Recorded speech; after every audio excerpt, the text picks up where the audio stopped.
Hi and welcome to Street Talk. Today on our Q&A panel, we will be discussing the differences between social enterprise and non-for-profit organisations.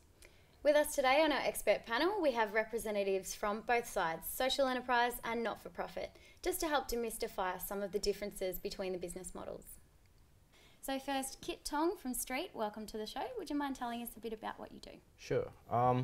Yes, I'm the junior graphic designer for STREAT. What STREAT does is taking homeless people, training up in hospitality and give them a chance in society. So yeah, that's what we do mainly. Fantastic, thank you Kit. And Warren too from 300 Blankets, would you mind telling us a bit about yourself? Yeah, so I'm the director and co-founder of 300 Blankets. We are a not-for-profit providing services for people experiencing homelessness, and our mission is to keep our community warm. Fantastic, great cause. And to my left here, Anthony Cheeseman from MadCap Café, welcome. Yeah, thank you. I'm the project manager and co-founder of the MadCap Café social enterprise.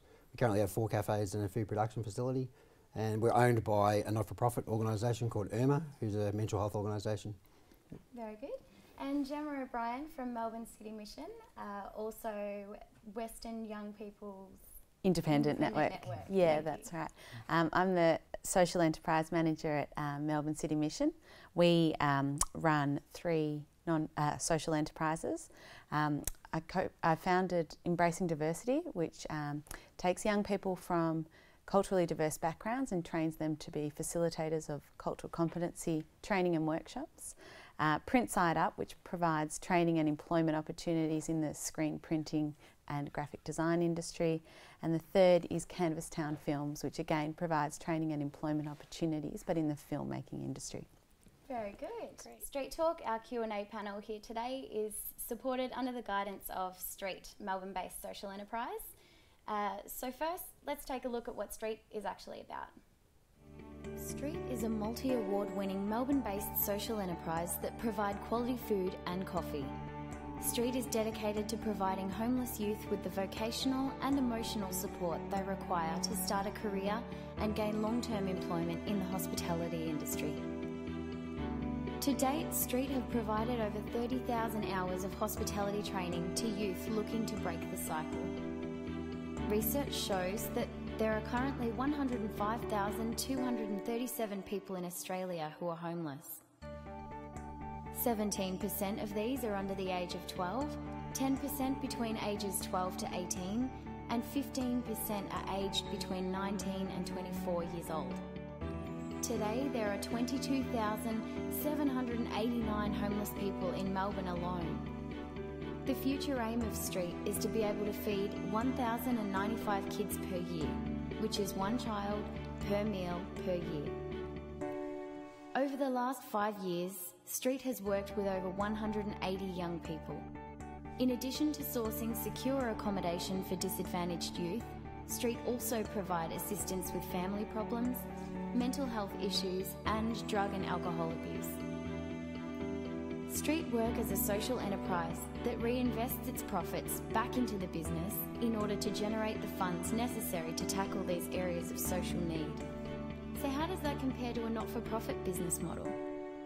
So, without further ado, let's see what the experts think about it all.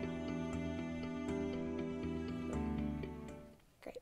So Kit, our representative from STREAT, can you briefly explain what a social enterprise is and how does STREAT meet that criteria?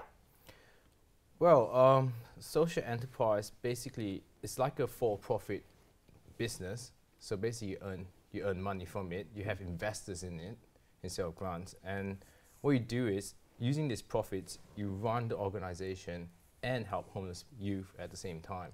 So that's pretty much what social enterprise is. So the main competitors for, let's say, STREAT will be pretty much cafes around there. So their competitors are basically exactly the same as a normal business, but behind the scenes, you have a team of people helping youth homelessness. So the whole point of doing this is to be sustainable instead of relying on donations and grants and stuff like that from government or other organizations. We have a business that generates its own income and profit and then pump it up into helping homeless people. So I think that's the main idea of STREAT pretty much. But yeah. Very good. Excited to see what happens there, Kit. Definitely. And Warren, I understand that 300 Blankets have a recently formed partnership with STREAT. Could you tell us a bit about that? So with 300 Blankets, we focus on warmth. And there's two different areas where we provide all of our efforts. And the first one is where we originated from, which is providing blankets for people experiencing homelessness. So the way we distribute our products is working with a lot of existing charities and support services that provide services for people experiencing homelessness. And one of their key issues since we've started and we've acknowledged is that they never have enough blankets. And what we want to do is provide the warmth of that, because we need three things to survive: Human need. food, water, which you guys are doing, and then warmth. And so that's where we wanted to put our efforts. So our blankets are especially chosen for people who need it the most. And now with these cards, we're actually able to give people. This is really cheesy, but it's like a warmth inside and out. Yeah.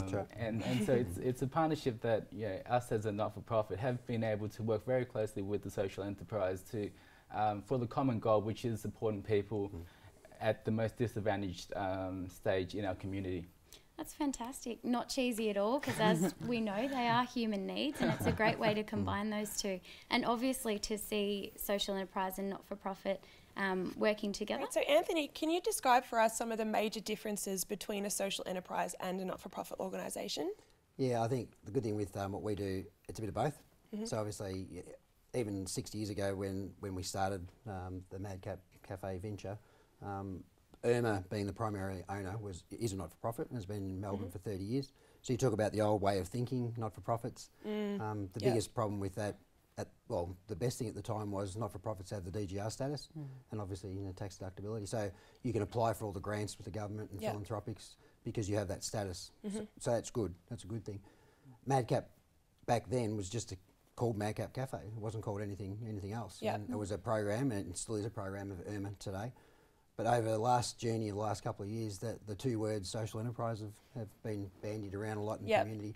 So we actually changed everything and said, we're a social enterprise. So, but we're still a program of Irma. So I think having that name, it actually generates interest in the community. They actually will come to you and pay full price for your different items. attitude toward the product. Yeah, definitely. Do you think that there's people have different attitudes when they approach a social enterprise and a not-for-profit as well?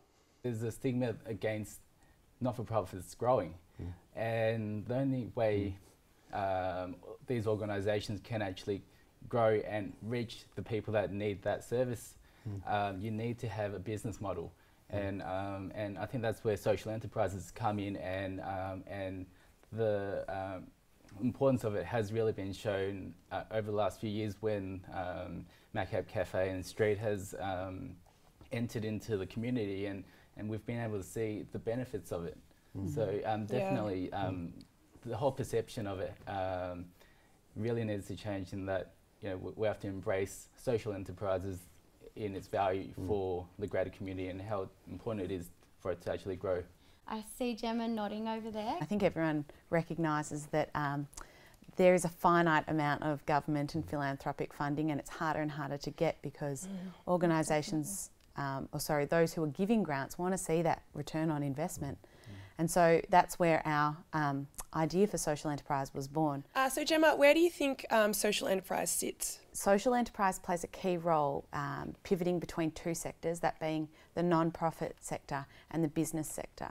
So primarily, social enterprise takes key elements from the business sector, because social enterprise needs to be profitable to be sustainable, but it has a social return. So it then has the same, I suppose, social impact as what non-profits have traditionally had. Yeah.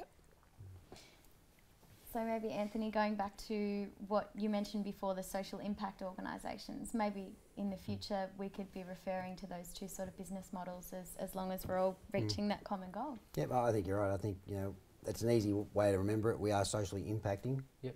But we're also organisations. Yep. So whether you're not for profit or you're a social enterprise, it brings the two together. So whether that works or not, well, we can change the world by changing the words we say and the way we do things. So, and deep down, it's that personal feeling that you're doing something good to the society. What you gain from society, you're giving it back. So I think that's a good thing. Yep. A really interesting topic of conversation. So what's next for charities? It really seems like a mixed business model could work, but ultimately you're all here for the same goal. Definitely a great and dynamic conversation we've had here today on a very relevant topic, very much in the spirit of our times. And it's great to see the organisations that are doing charitable work, both social enterprises and not-for-profits, changing the way that we as a society think about helping others and the strength of people power. So thank you so much. A huge thank you to all of our panellists. We applaud the positive effect that your organisations are having on society, and all the best with your future endeavours.